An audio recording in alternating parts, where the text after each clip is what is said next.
Shalom Bapak Ibu Saudara, suatu sukacita bagi saya dapat menyapa kembali Bapak Ibu semua dimanapun berada di dalam Pastor Message hari ini. Mari kita berdoa sebelum dengar pesan firman Tuhan. Bapak, terima kasih, kami mengucap syukur. Pagi hari ini kami masih mendapatkan anugerah dari Tuhan. Kami masih boleh bertemu satu dengan yang lain. Bapak, biarlah kiranya terang firman Tuhan menyertai kami, supaya kami dapat mengerti apa yang menjadi pesan Tuhan lewat firman Tuhan hari ini.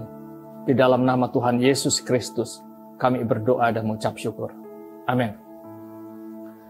Saya akan bacakan firman Tuhan yang diambil dari Matius 28 ayat yang ke-20. Dan ajarlah mereka melakukan segala sesuatu yang telah kuperintahkan kepadamu, dan ketahuilah, aku menyertai kamu senantiasa sampai kepada akhir zaman. Ayat ini mungkin sudah puluhan kali kita dengar, tetapi kalimat terakhir dari ayat ini begitu kuat berbicara dalam hati saya untuk disampaikan kepada Bapak Ibu semua. Saya akan ulangi kalimat tersebut. Dan ketahuilah, aku menyertai kamu senantiasa sampai kepada akhir zaman.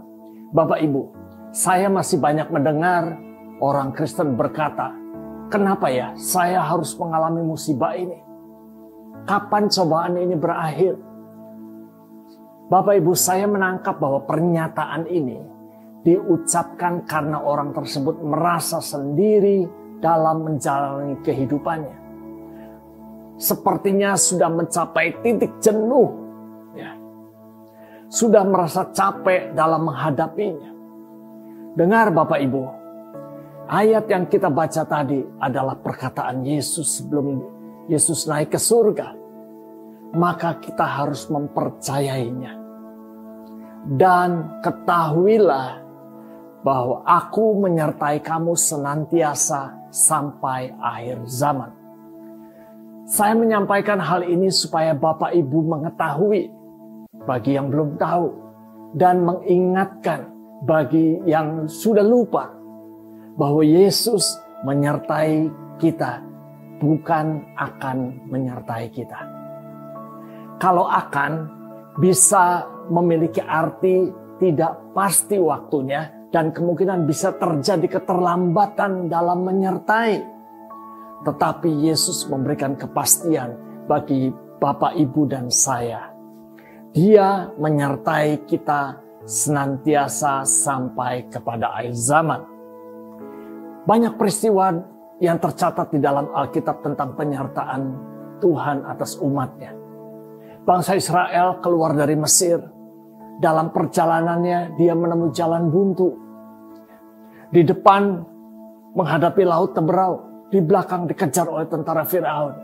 Tetapi karena Allah menyertai akan bangsa ini, maka Allah membuat jalan. Laut Teberau terbuka dan bangsa Israel bisa melewati laut itu dengan selamat sampai ke seberang. Tetapi apa yang terjadi? Pasukan tentara Firaun terkubur di dalam laut Teberau. Peristiwa yang kedua, dicatat bahwa Paulus dipatuk ular beludak. Dengan tiba-tiba, ya, ketika Paulus mengumpulkan ranting-ranting kayu yang kering, tiba-tiba muncul ular beludak itu dan menggigit tangannya.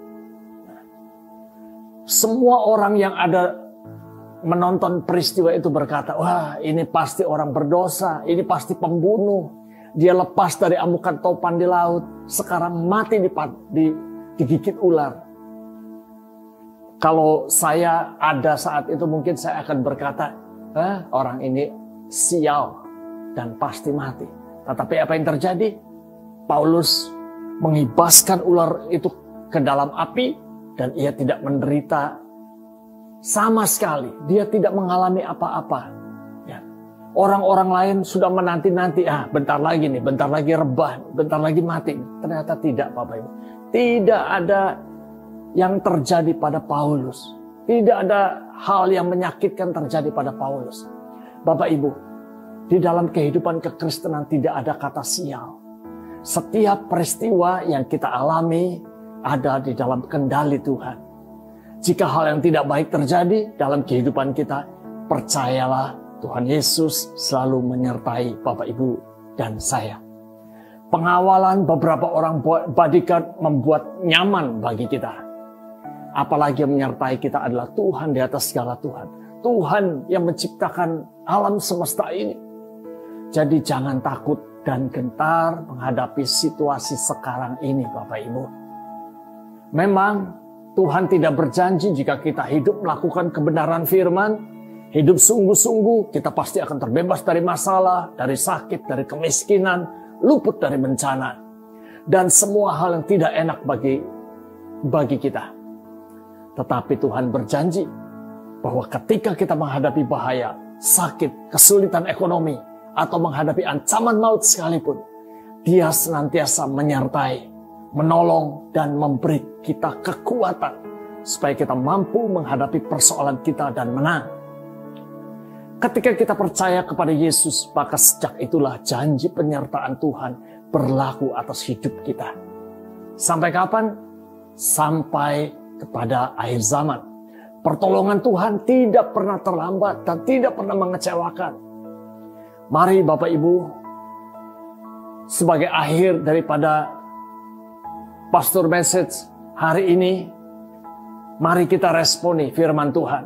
Biarlah firman Tuhan ini tertanam dan menjadi benih unggul dalam hidup kita dan menghasilkan buah yang memuliakan Tuhan. Sehingga kita dapat berkata seperti Rasul Paulus dalam Filipi 4 ayat 13 berkata bahwa segala perkara dapat kutanggung di dalam Dia yang memberi kekuatan kepadaku. Karena ada Tuhan yang menyertai kita dan memberi kita kekuatan sehingga kita dapat menang dalam seluruh area kehidupan kita. Terima kasih, demikian Pastor Message pada hari ini. Tuhan Yesus memberkati kita semua. Amin.